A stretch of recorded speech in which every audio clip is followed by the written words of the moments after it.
What would you do if, after weeks of waiting, finally landing a long-shot purchase, and securing it in your car, you walked out of a store only to find someone trying to steal it? That's exactly what happened to me. And let me tell you, after 12 years as a detective, I've seen my fair share of entitled criminals, but this one? This one took the damn cake. It was supposed to be a good day. I had just managed to buy a PS5, something I'd been hunting for months. Between sold-out retailers, scalpers flipping them for triple the price, and online lotteries that made winning feel like a miracle, getting my hands on one had felt like a personal victory. When that notification popped up on my phone, telling me my order had finally been confirmed, I damn near jumped out of my chair. A day off, a next-gen gaming console, and a fridge stocked with snacks? That was my plan. I even left work early to pick it up, not taking any chances on someone screwing up my order. The moment I held that box in my hands, it felt like treasure. I placed it carefully in the trunk of my Honda Civic, a little older, but reliable, and figured I'd make a quick stop at Patterson's Market for some essentials before heading home. Now, I'm a black man, 6 feet 2 inches, and built like a linebacker. I know I can look intimidating, but in reality, I'm just a guy who wanted to play video games in peace. I wasn't dressed flashy, just jeans and a plain t-shirt. Nothing about me screamed, "Steal from this man." So imagine my confusion when I walked out of the store and saw a blonde woman, mid-50s, expensive sunglasses perched on her nose, standing way too close to my car. Something about her posture set off alarms in my head. She wasn't just loitering, she was fidgeting with my trunk. That's when I saw it. The lid of my trunk was slightly ajar. For a second, I thought maybe I hadn't closed it all the way. But then I noticed something else, a small crowbar lying on the ground, glinting in the afternoon sun. My stomach dropped. She was trying to break into my car. I didn't react right away.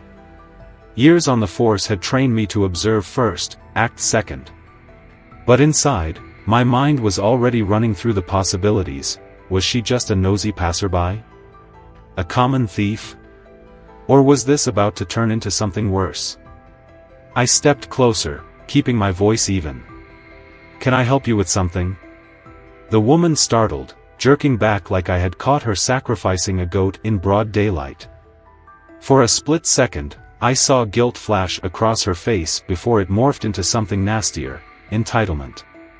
She folded her arms, tilting her chin up with a smirk. "I was just admiring your vintage vehicle," she said, her voice dripping with sarcasm. "You know, they really don't make them like they used to." I didn't buy it for a second. My eyes flicked to the crowbar, then back to her manicured hands, which had the faintest trace of grease near her fingertips. She had tried to pop my trunk open. "Really?" I said, letting my voice harden just a fraction. "Because it looks like you were trying to break into my car." Her smirk didn't falter. If anything, it widened. She let out a scoff, tossing her platinum blonde hair over one shoulder. "Don't be ridiculous. Why would I want anything from your car?" The implication was clear. I was a black man, therefore nothing I owned could possibly be worth stealing. That set me off. Not the attempted theft.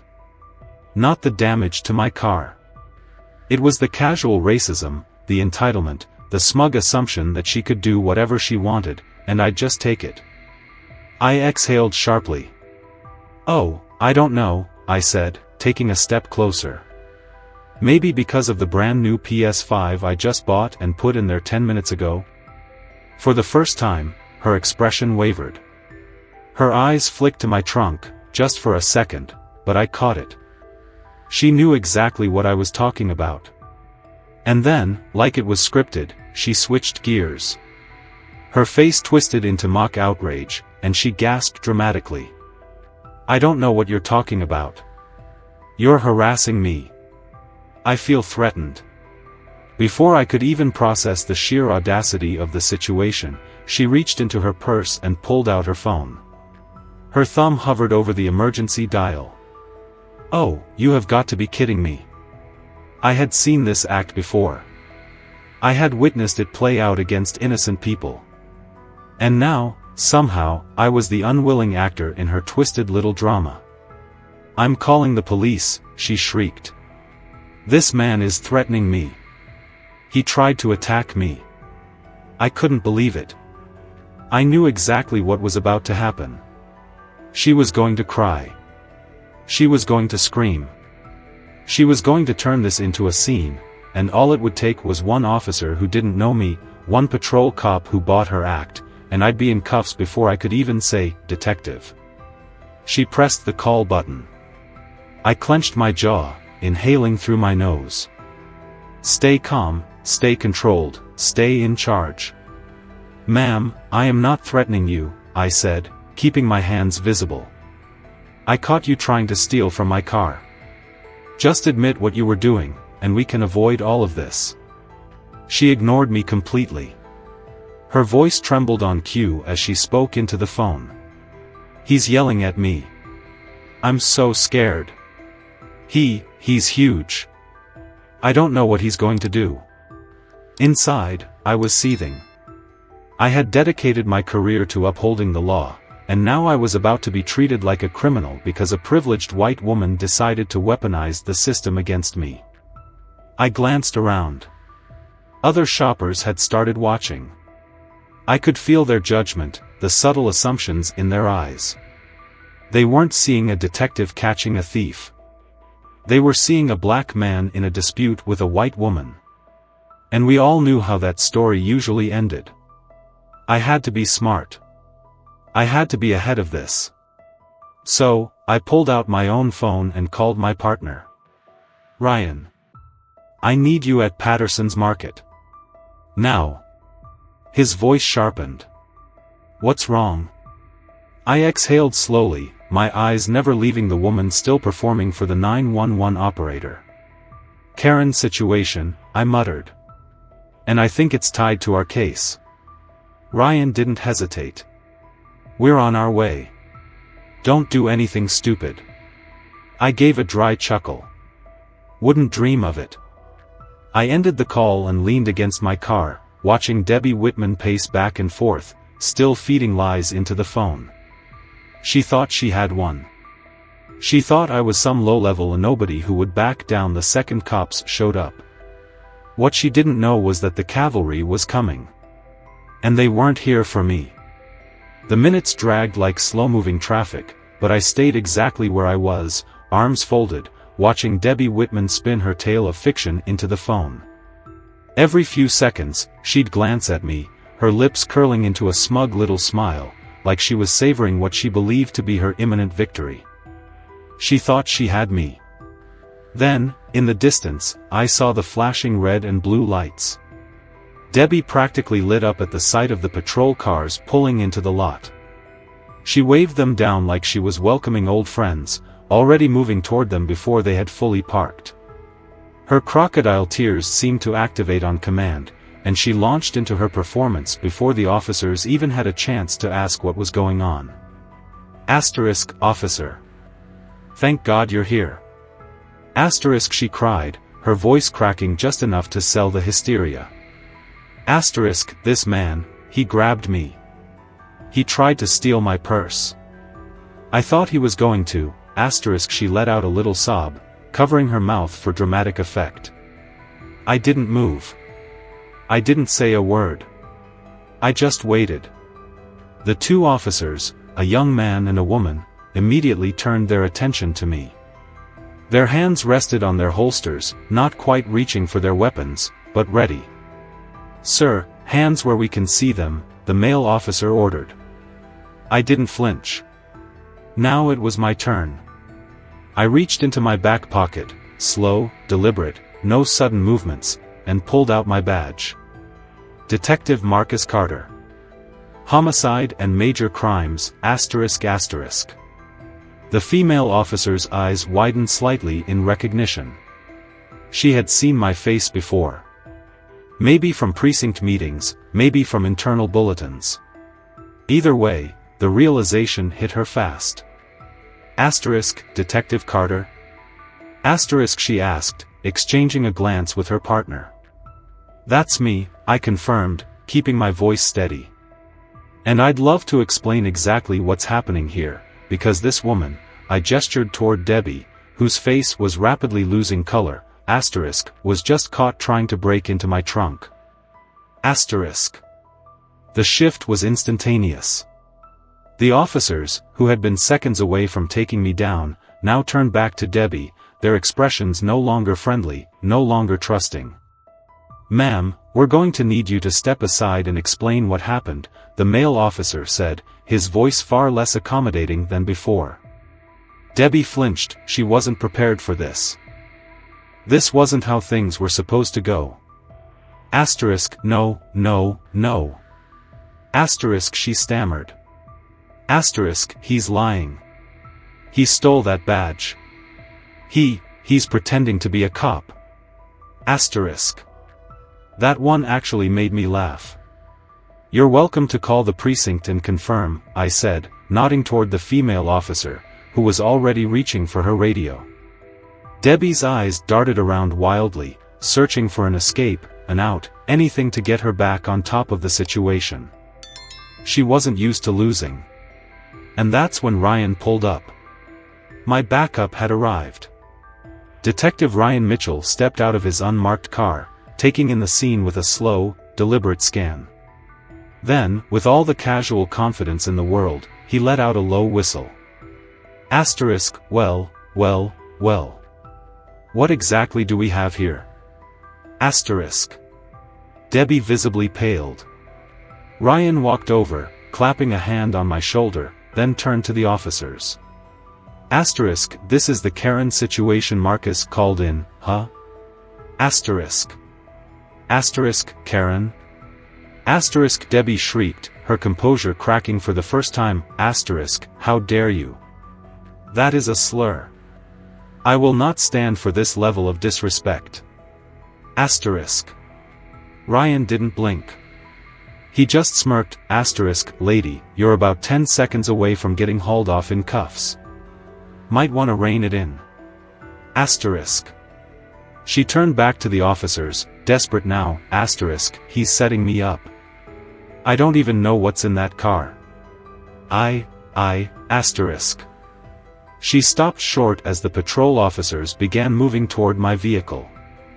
I nodded toward the trunk. Asterisk, check inside. Asterisk. The male officer popped it open, revealing exactly what I had said was inside. My PS5, untouched, still in its box. Then came the real nail in the coffin. One of the officers motioned toward the crowbar still lying on the pavement. Asterisk, ma'am, is this yours? Asterisk. Debbie opened her mouth, then closed it again. She had nothing.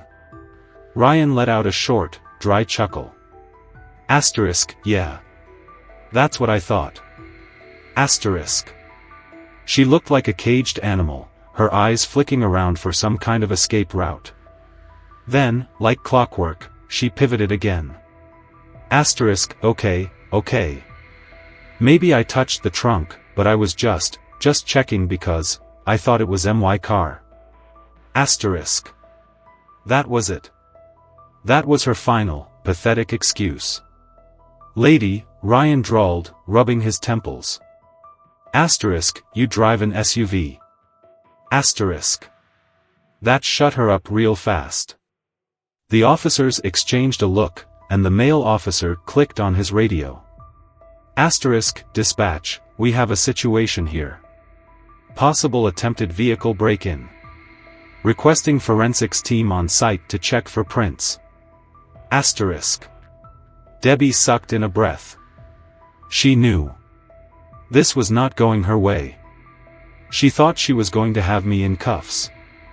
She thought she was going to weaponize the system like she had probably done 100 times before.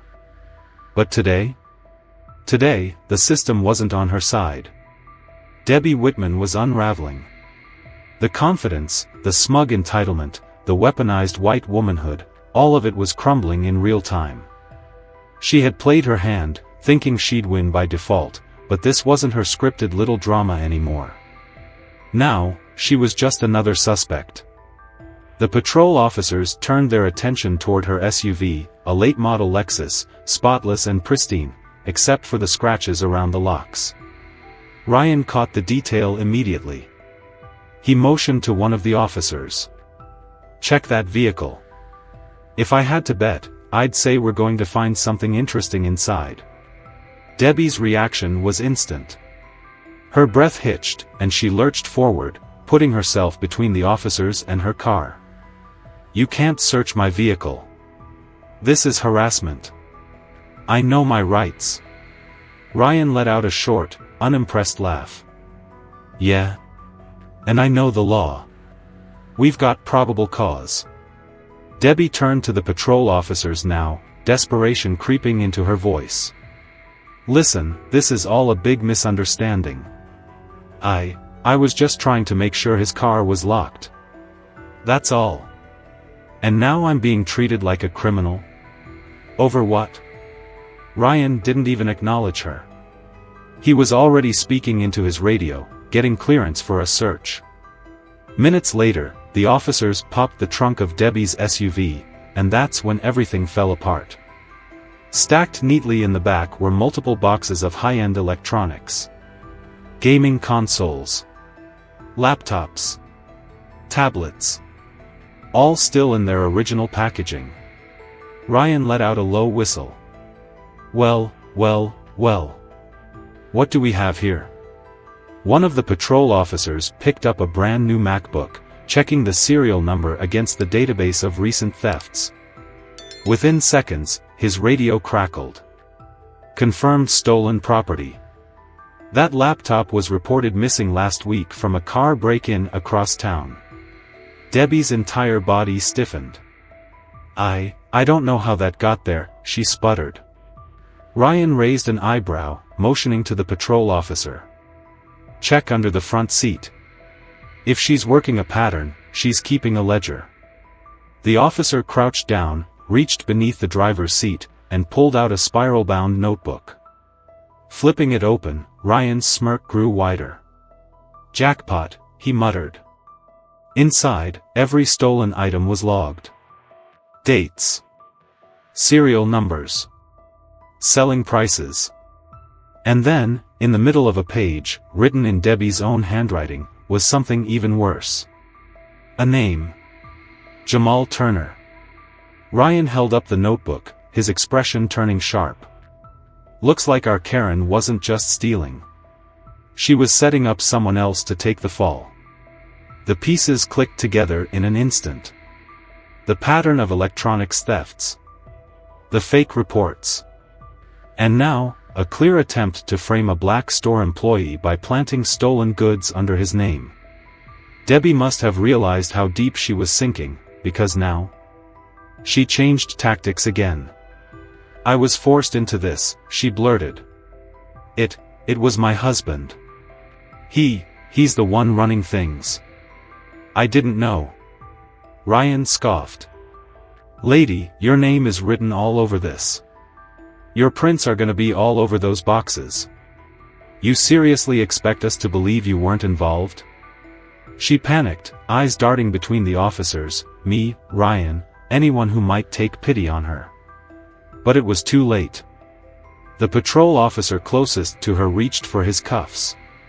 "Deborah Whitman, you are under arrest for grand larceny, possession of stolen property, and obstruction of justice. You have the right to remain silent." No, she shrieked, yanking her arms away. "You can't do this. I'm a good person." She thrashed wildly as the cuffs snapped shut around her wrists. The entitlement, the arrogance, the smugness, it was gone. Now, she was just another criminal getting hauled off in cuffs. Debbie Whitman's reign of entitlement had officially ended. The moment those cuffs clicked shut around her wrists, the reality of her situation finally set in. Gone was the smug woman who thought she could manipulate the system to her advantage. Now, she was just another criminal facing the consequences of her own actions. As the patrol officers led her to the squad car, she still wasn't ready to accept it. She thrashed, she cursed, she demanded to speak to a lawyer, anything to claw her way out of the mess she had created. But there was no way out. The evidence was overwhelming. The theft ring, the planted evidence to frame Jamal Turner, the false police reports weaponized against innocent people, it all pointed to one person. The news picked up the story within hours. It spread like wildfire, the kind of viral justice that people on the internet lived for. Karen caught in the act, calls 911 on black detective after attempting to steal his PS5, ends up arrested for grand larceny. The comments flooded in. Some people laughed, some were furious, but the overwhelming majority were disgusted by how easily she had tried to flip the narrative, how, with a single phone call, she had nearly turned herself into a victim and me into a suspect. Her mugshot was everywhere. The once polished, well-to-do HOA treasurer now looked like someone who had been run over by the very system she tried to manipulate. Her husband went into hiding, claiming ignorance of her crimes. Her neighbors came forward, exposing years of abuse, HOA corruption, and bullying. The deeper investigators dug, the worse it got for her. The theft ring? She'd been running it for years. The fake police reports? She had done it before, and ruined lives because of it. Now, she was looking at a minimum of 15 years behind bars, with tax fraud and money laundering charges still on the table. And me? I finally got to take my PS5 home. That first gaming session felt like a victory lap. Every time I boot it up, I can't help but smirk, knowing that somewhere behind bars, Debbie Whitman was probably still cursing my name.